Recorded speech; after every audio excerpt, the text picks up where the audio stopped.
పరకామణిలో ఒక 5 సంవత్సరాల పాటు ఒక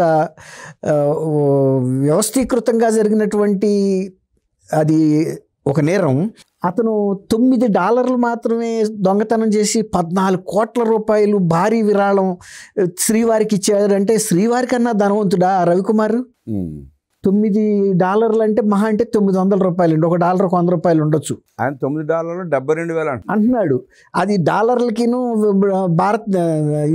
భారత కరెన్సీలోకి మార్చడానికి కన్వర్షన్లో తేడాగా చెబుతున్నాడు. పోనీ 72,000 అనుకుందాం. పోనీ అట్లా అనుకున్నా కూడా 14 కోట్లు ఎవడిస్తాడండి? అసలు అంత కోట్లు అతనికి ఎక్కడికి వచ్చినాయి? అతను అంత కోటీశ్వరుడు అయితే జిఆర్ స్వామి మఠంలో గుమస్తాగా పనిచేయాల్సిన అవసరం ఏముందన్నమాట.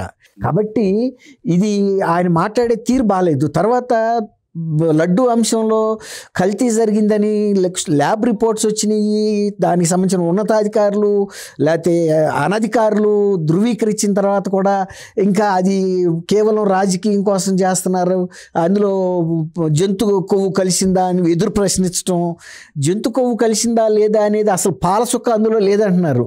మరి పాలసుక్క కూడా లేకుండా ఏమి నెయ్యి వచ్చింది? అది కృత్రిమమైన నెయ్యి, అంటే సింథటిక్ నెయ్యి. ఆ సింథటిక్లో ఏం కలిపారనేది ఏ ల్యాబులు నిర్ధారించాలి?